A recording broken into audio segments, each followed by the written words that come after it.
The lights at Birmingham's NEC Arena blazed down on what would become one of the most emotionally charged concerts in rock history. It was October 2006, and Ozzy Osbourne was performing his homecoming show in Birmingham, England, a special concert that held deep personal significance as he returned to the city where his legendary career had begun with Black Sabbath nearly 4 decades earlier. The massive arena, with its towering steel framework and state-of-the-art sound system, was packed with over 15,000 devoted fans who had travelled from across Europe to witness what Ozzy had announced might be one of his final major tours. The atmosphere was electric with anticipation and nostalgia. This wasn't just another stop on a world tour. This was a celebration, a homecoming, a chance for Birmingham's most famous musical son to perform on the same soil where he had grown up as John Michael Osborne, the working-class kid who had transformed himself into the Prince of Darkness. The crowd was a diverse mix of longtime fans who had followed Ozzy since the Black Sabbath days, younger metalheads discovering his music for the first time, and middle-aged rockers who were reliving their youth through the thunderous power chords and iconic vocals that had defined their teenage years. Among the sea of leather jackets, band t-shirts, and raised fists was 10-year-old Emily Watson, sitting in the front row with her parents, Mark and Sarah. Emily wasn't like most of the other concertgoers that night, and her presence in this environment might have seemed unusual to casual observers. While the majority of the audience had come to celebrate their love of heavy metal and lose themselves in the raw energy of live rock music, Emily was there fighting the battle of her young life, using music as both shield and sword against an enemy that had invaded her small body. Diagnosed with acute lymphoblastic leukemia 18 months earlier, Emily had endured countless rounds of chemotherapy that left her nauseated and weak, radiation treatments that burned her skin and sapped her energy, and hospital stays that had transformed a vibrant, energetic child who loved to dance and play soccer into a fragile figure who tired easily, but whose spirit remained remarkably, inspiringly unbroken. If you're finding this story meaningful so far, please consider leaving a like to show your support for stories about compassion, healing, and the incredible power of music to bring hope to those who need it most. Emily's love affair with Ozzy's music had begun during her darkest days in the children's cancer ward at Birmingham Children's Hospital, when the aggressive treatments left her too weak to play with toys or concentrate on books, when the sterile hospital environment with its constant beeping machines and antiseptic smells felt suffocating. When the reality of her diagnosis threatened to overwhelm her young mind, she would put on her headphones and lose herself in the powerful anthems that somehow made her feel stronger than her circumstances. Crazy Train had become her personal battle cry, a song she would listen to before each chemotherapy session, imagining herself as strong and unstoppable. Shot in the Dark helped her through the scariest nights when pain kept her awake, and fear whispered that she might not see another sunrise. "Mama, I'm coming home," made her think of recovery and returning to normal life, of eventually leaving the hospital behind and resuming the childhood that cancer had interrupted. Mark and Sarah had initially been extremely hesitant about bringing Emily to such an intense, loud concert environment. Her immune system was still severely compromised from treatment, making her vulnerable to infections that healthy children could easily fight off. The late night would exhaust her already depleted energy reserves, potentially setting back her recovery. The crushing crowds posed obvious safety concerns for a child whose body was still fragile from months of aggressive medical treatment.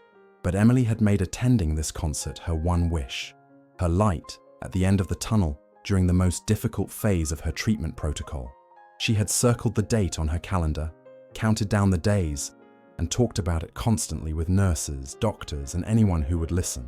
"This might be my only chance," she had told her parents, with the matter-of-fact wisdom that serious illness often brings to children, forcing them to confront mortality and meaning earlier than anyone should have to.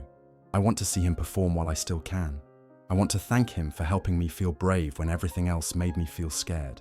Her oncologist, Dr. Margaret Phillips, had given cautious approval for the outing after extensive discussion with Emily's parents about the risks and benefits. The approval came with strict conditions. Emily must wear a protective mask to reduce infection risk, stay well hydrated throughout the evening, avoid direct contact with other concertgoers, and leave immediately if she felt unwell in any way. The Make-A-Wish Foundation, which specialized in granting wishes for children with life-threatening illnesses, had arranged for premium front-row seats and potential backstage access, understanding that for children facing uncertain futures, sometimes a single magical experience could provide hope and strength that medical treatments alone couldn't offer. The foundation's coordinator, Janet Mills, had worked closely with Emily's family to ensure every detail was perfect for what might be Emily's last major outing for the foreseeable future. The concert had been everything Emily had dreamed it would be, and more. From the moment Ozzy took the stage with his signature energy and charisma, despite being in his late 50s, belting out the opening notes of "I Don't Want to Change the World," while the stage exploded in pyrotechnics and colored lights, Emily had been completely transfixed. Despite her physical limitations and the exhaustion that had become her constant companion, she found herself moving to the music as much as her weakened body would allow, singing along to every word with a voice that had been roughened by medical procedures, but remained strong in spirit. Her face was radiant with joy that her parents hadn't seen in months, a genuine happiness that reminded them of the daughter they had known before cancer had entered their lives. Ozzy, for his part, had noticed the small figure in the front row early in the show. Something about the way Emily was participating, her obvious dedication to every song, the fact that she seemed to know every lyric to even the deeper album tracks, her pure enthusiasm despite appearing physically frail, had caught his experienced eye. During guitar solos, when he typically worked the crowd and made eye contact with fans throughout the arena, he found himself repeatedly drawn to this young girl who seemed to be experiencing the music on a deeper, more profound level than anyone else in the venue. There was something about her presence that reminded him of why he had started making music in the first place. Not for fame or money, but for the connection, for the ability to reach people who needed to feel less alone in their struggles. Emily represented everything that was pure and meaningful about the relationship between artist and audience. About halfway through the concert, during a brief pause between Mr. Crowley and Flying High Again, while the band tuned their instruments and Ozzy took a sip of water, he noticed that something was wrong. Emily, who had been standing and singing moments before, had suddenly collapsed in her seat. Her mother was frantically trying to revive her while her father desperately signaled for medical assistance, his face a mask of terror that any parent of a seriously ill child would recognize. The little girl, who had been singing and dancing with whatever energy she could muster, was now unconscious, her already pale complexion having turned an alarming shade of white that stood out starkly against the darkness of the arena.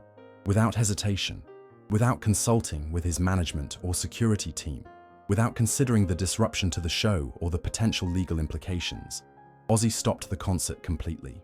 Hold on everyone," he announced to the crowd, his voice carrying clearly through the arena's powerful sound system and cutting through the ambient noise of 15,000 people. "We've got a serious situation down here that needs our immediate attention." The massive crowd, which had been cheering and singing along moments before, fell silent almost instantly, as if a switch had been flipped. 15,000 people watched in stunned silence as Ozzy set down his microphone, handed his guitar to a roadie, and jumped directly from the stage into the crowd barrier, making his way to Emily's seat with an urgency and determination that surprised even his longtime band members, who had seen him handle countless unexpected situations over the decades. The sight of the legendary performer abandoning his stage to help a single fan created a ripple of whispers throughout the arena, but the overall atmosphere remained respectfully quiet as people realized they were witnessing something extraordinary. By the time Ozzy reached the family, arena medical staff had arrived and were checking Emily's vital signs with professional efficiency. She had regained consciousness, but was clearly disoriented and struggling to focus, her eyes unfocused, and her breathing shallow. Her parents were trying to remain calm while obviously terrified that their daughter's condition had taken a sudden turn for the worse, potentially signaling a medical emergency that could threaten her life. "What's her name?" Ozzy asked Emily's mother, crouching down to Emily's level despite the chaos surrounding them and the thousands of eyes watching his every move. "Emily," Sarah managed to say through her tears, her voice breaking with emotion. "Emily Watson. She's been fighting leukemia for over a year. This concert, it means everything to her. She talks about you and your music constantly. Your songs have gotten her through the worst days of treatment. Ozzy gently took Emily's small, pale hand in his weathered, calloused ones. Hands that had held countless guitars, signed millions of autographs, and lived through decades of rock and roll history. "Hey Emily, it's me, Ozzy. Can you hear me, love?" Emily's eyes fluttered open and slowly focused on the face she had been dreaming of meeting. The face that belonged to the voice that had sustained her through so many dark nights. Despite her weakness and disorientation, a small but unmistakable smile crossed her lips. "Ozzy, is it really you? Am I dreaming?" "It's really me, sweetheart. You gave us quite a scare there. How are you feeling right now?"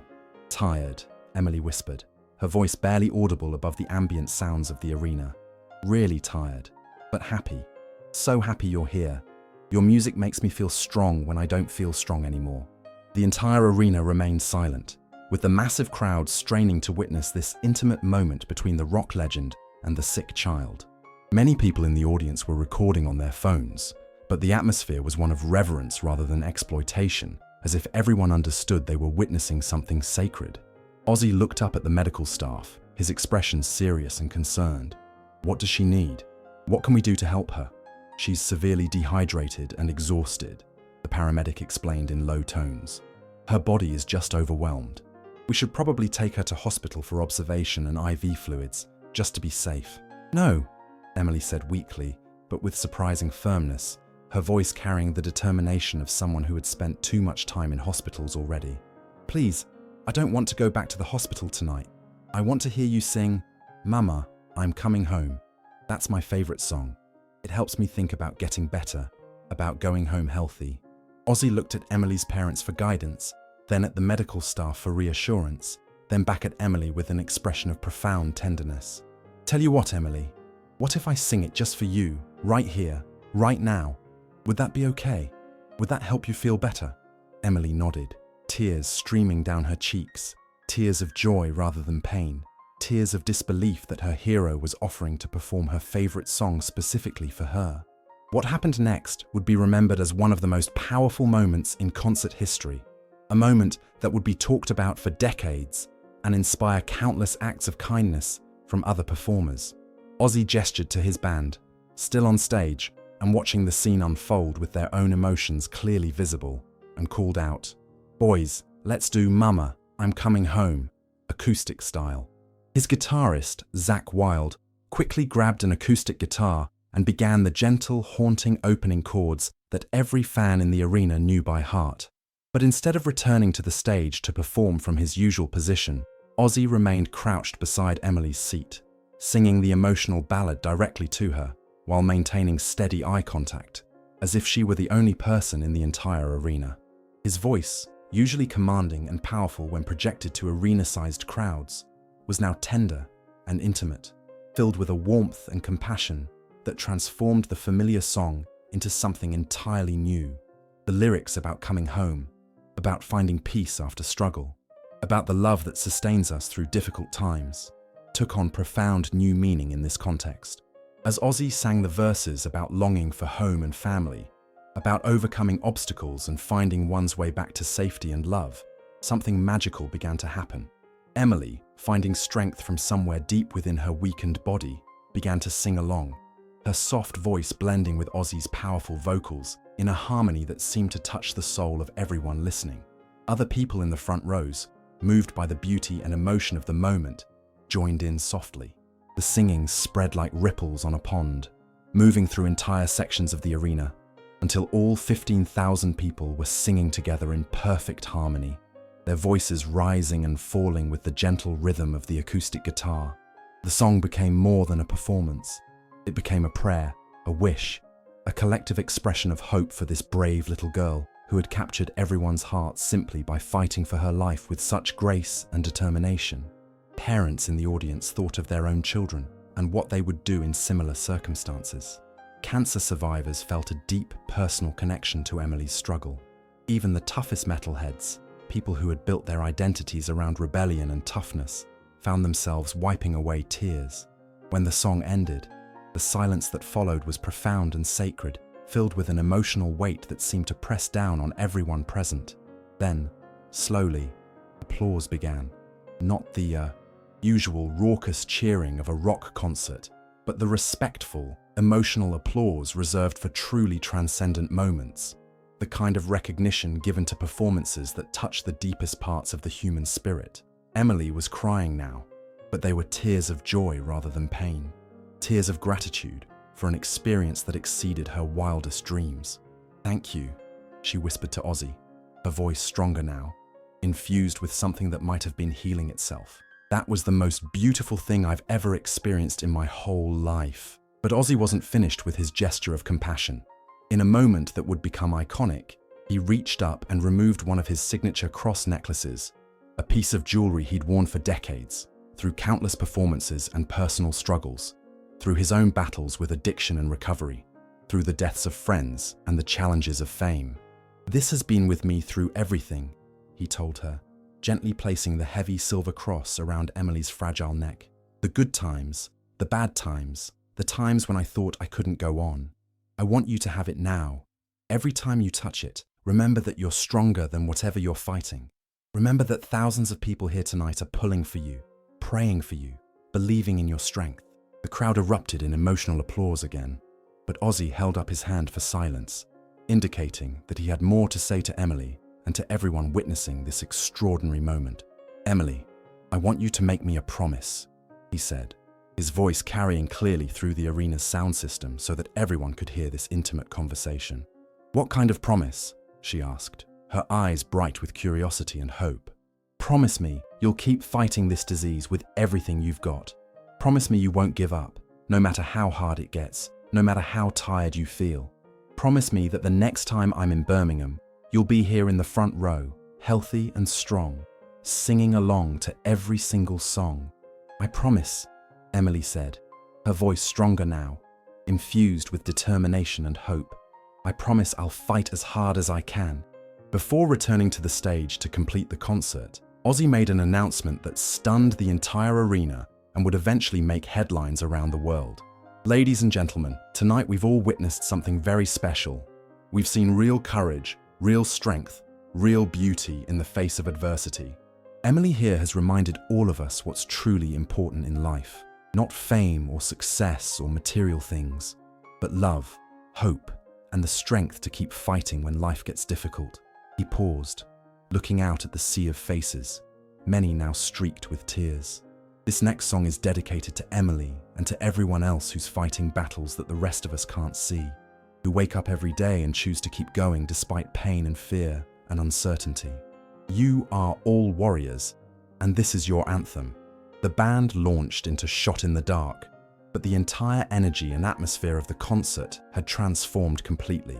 What had begun as a typical rock show, albeit in Ozzy's hometown, had become something transcendent, a celebration of human resilience, a demonstration of compassion in action, and a reminder that music could be powerful medicine for both body and soul. Emily remained conscious and alert for the rest of the concert, energized by the experience and sustained by the love and support emanating from thousands of strangers who had become her temporary family. Her parents later said it was the first time in months they had seen their daughter look truly alive, truly hopeful, truly like the child she had been before cancer had entered their lives. The story of Ozzy stopping his concert for Emily spread rapidly through social media and traditional news outlets within hours of the event. Video footage of the acoustic performance, captured by dozens of phones from multiple angles, went viral overnight, touching millions of people around the world and raising awareness about childhood cancer. The image of the Prince of Darkness tenderly comforting a sick child challenged stereotypes and showed a side of Ozzy that many fans had never seen, but that his family and close friends knew well. Major news networks picked up the story, medical professionals commented on the therapeutic value of music, and child psychologists discussed the importance of hope and positive experiences for young patients facing serious illnesses. The concert became a case study in compassion, human connection, and the responsibility that public figures have to use their platforms for good. But perhaps more importantly, the story didn't end that night at the arena. Emily's condition did improve significantly in the months following the concert. Whether it was the psychological boost to her spirits, an improved response to treatment, or simple medical coincidence. Her oncologist noted marked improvement in her test results and overall health indicators within weeks of the concert. Dr. Phillips later commented that while she couldn't prove a direct medical connection, Emily's attitude and outlook had undergone a dramatic positive change following the concert. "Hope is a powerful medicine," she explained. "When patients feel supported and loved, when they have something to fight for and live for, it often translates into better treatment outcomes." True to the promise she had made to Ozzy that night, Emily was in the front row again when he returned to Birmingham 2 years later for another homecoming concert. This time she was healthy, strong, and officially in remission. Her hair had grown back in thick, dark waves, and her energy had returned to normal levels. Ozzy spotted her immediately when he took the stage and dedicated the entire concert to her recovery and to all the other warriors fighting similar battles around the world. Emily grew up to become a music therapist, working with children facing serious illnesses and using music as a tool for healing and hope. She often told her young patients about the night when Ozzy Osbourne stopped a concert for her, proving that even in the darkest moments, magic could happen, that people cared, and that music could be medicine. The cross necklace Ozzy gave her became a symbol of hope and strength, not just for Emily, but for her entire family, and eventually for many of the children she would work with in her career. During difficult medical procedures or setbacks in treatment, Emily would hold the necklace and remember the promise she had made to keep fighting, no matter what. Years later, when journalists and fans asked Ozzy about that night in Birmingham, he consistently said it was one of the most important performances of his career. "I've entertained millions of people over the decades," he reflected in interviews. "But that night, I learned that sometimes the most important audience is just one person. Emily taught me that music isn't just about entertainment. It's about connection, about hope, about reminding people that they're not alone in their struggles." The concert became legendary not for its musical performances or production values, but for the moment when compassion trumped showmanship, when human connection became more important than entertainment, and when a rock star showed that true strength sometimes means stopping everything to help someone in need. Emily's story inspired countless other initiatives connecting musicians with sick children, leading to expanded music therapy programs in hospitals and greater awareness of how music could aid in healing and recovery. The Make-A-Wish Foundation reported a significant increase in requests for musical experiences following the publicity around Emily's story, and several major artists began incorporating hospital visits and patient outreach into their tour schedules. Most importantly, the night demonstrated that sometimes the most powerful medicine isn't found in prescriptions or treatments, but in moments of human kindness, in the healing power of music, and in the reminder that we're all part of a larger community that cares for its most vulnerable members. The little girl who had collapsed during a rock concert had become a symbol of hope, resilience, and the incredible power of music to heal hearts and change lives. And the rock star who stopped his show to help her had proven that beneath the wild persona and rebellious image was a man with an enormous heart and an instinctive understanding of what really mattered in life. Their story continues to inspire people around the world, reminding us that true heroism isn't found in grand gestures or public acclaim, but in the quiet moments when we choose to care for each other, when we use whatever platform or influence we have to make someone else's life a little brighter, and when we remember that sometimes the most important performance of our lives happens when we stop performing and start simply being human. If this story touched your heart and reminded you of the healing power of music and human compassion, please consider leaving a like. Emily's story shows us that sometimes the most important performances happen not on stage, but in moments of genuine human connection. Music truly can be medicine, and kindness can be the most powerful force in the world.